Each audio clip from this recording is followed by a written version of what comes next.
Okay, at the beginning, you notice a new opening montage and video package. Very well done. I think they mentioned during the show it was a song by Megan Thee Stallion, whom I don't know. But, she did the opening song, and then, of course, the video package was excellent that accompanies it. They have a new SmackDown logo, so sort of a new visual brand. And the thing I noticed most of all, once the show started, it's a darker arena than when SmackDown was on Fox. This made me think of WCW Monday Nitro. During the Monday Night Wars, Nitro was always the darker looking show. Arena-wise, it was always dark. There was just a spotlight on the ring and everything was dark. And Raw was always the very well-lit arena. And SmackDown was always very well lit. And we've been watching it for almost 2 years on Fox. Very well lit arena. This one looked like Monday Nitro. I wonder if they're trying to differentiate the two main roster brands a little more, especially now they're on the same network. Now, granted, I haven't watched Raw in a while, so I don't know. Maybe Raw is also dark. But this was a darker presentation of the show overall, and it continued all night. My favorite thing by far is when they cut to the commercial break, they leave the match on. Even though the commercial is pretty prevalent in the background, you could still tune into the match. Picture in picture. Yeah, they do the picture in picture thing. AEW does that.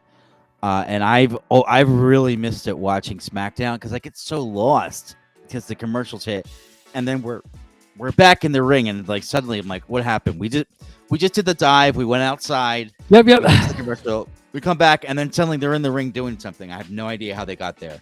And the other person has the advantage. Yeah, they flip it over, so it gives you an opportunity to kind of pay attention. It probably is more of an advantage, too, for the advertisers because I'm sure a lot of people flip off or they just like, okay, I'll stop paying attention. No channel surfing for those 3 minutes, right? No, there's no channel surfing. There's no go get a sandwich because you at least have the opportunity to pay attention to the rest of it. So I like that aspect of it. That may be a cable thing. Like maybe broadcast channels don't want to do that. Yeah. Especially since your broadcast channels are frequently... During every commercial break, they're also switching between the national feed and the local affiliate feed. Right. Like there's a couple of ads that run on the national account, and then it switches to your wherever you like. If you live in Philly, you're getting the Philly Fox station. Maybe it's unrealistic. But now because it's on USA, they can. That's a great call. Maybe Fox because they'd have to have like Gary Barbera commercial, car dealership or whatever, local yokel commercial. Yeah, your local TV station that's actually broadcasting the feed has to pay the bills too. So maybe there's less of that differentiation between the USA Network and the cable or satellite carrier having to get their little ads sold in there. It's probably less so for like Xfinity or DirecTV to have to do that or whatever TV carrier you have. So maybe maybe it's just an opportunity and they take advantage of it. I think they've done in the past the way that they've separated the brands has been so lazy that it doesn't feel like the brands are separated at all. So maybe they're trying to do things additional to make it seem like the brands are actually different. Because like besides for one being blue and one being red, and one show's 3 hours, one show's 2 hours, it's the same show, So maybe they're trying some stuff to differentiate it, right? Now, I like that they've sort of kept the rosters separate, except for occasional trades. Like Randy Orton went to Raw very briefly so that they could set up his premium live event at the Berlin Brawl with Gunther, who was in attendance tonight watching along with Ludwig Kaiser. They showed them. They also showed Vicky Guerrero, and they showed Rob Van Dam. And you put out a shorts. Go to our wrestling channel there on YouTube. Don't Bury the Lead, a wrestling channel. Find us there. Subscribe if you haven't. You put out, John, a little shorts today about Rob Van Dam, who was in the crowd there at SmackDown. So that was a neat little thing, being on the ball there.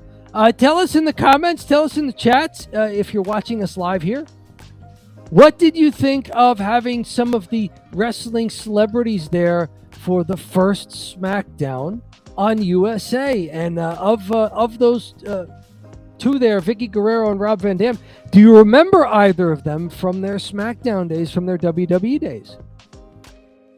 Yeah. Vicky Guerrero, I definitely remember. My wife loved Vicky Guerrero. Just because it was like such a stupid gimmick she had, which was really just be very annoying and squealy and like scream very loudly, but like it worked. They would get a big pop from the crowd, but I don't know if it was go away heat or what, but she got a reaction. The excuse me. Yeah, that was her gimmick. Yep, and she was the general manager. Mm-hmm. Right, in the molds of the brands having general managers to kind of run the show. Yeah, Vicky Guerrero was something else. Of course, you remember Rob Van Dam. He's one of your favorites, especially since he kind of got his start around here in Philly, right? Yeah, Rob Van Dam is the ECW Philadelphia guy. I saw him at the AEW show. That's where I had the short clip from. Mm-hmm. We saw him wrestle a while ago in AEW too, like in a tag match. So yeah, he's always been really good and very solid. He had like the US title. He was like a guy they brought back that was a veteran, had their US title like they did with Rey Mysterio. Okay. And yeah, but like I think he's pretty much done actively wrestling in WWE now, but he actively wrestles in AEW, so he's made a good career for himself. And I reached out to his oh man, I wish I would know the name, but he's got his own YouTube show with someone, and I don't know who they are, but I reached out to them to use a clip, and they said, thank you, go ahead and use it. And I was like, okay, very cool. So I used a clip in one of their videos, and it was like, they gave me the go-ahead to use like a clip, a segment, talking segment they had. Oh, very good. Excellent. See, we like to see that. You know, they're not only great performers, but they know how to do the wrestling media as well. Very nice. Thank you to Rob Van Dam and your podcast there for helping out one of the little guys here. Don't bury the lead. I like it. Yeah, it was really cool. And I don't mean to name drop, but yeah, I just asked him for it, and he said, okay. I think most people don't even ask. They just take it from him, so they're happy that somebody even asked. Yeah, someone reached out and respected not only them, but remembered them, you know. Mm-hmm. It's like, hey, you're not just a couple of guys talking about this. You know, you're a former wrestler. We're great to reach out to you. Mm-hmm. That's very good. Excellent work. So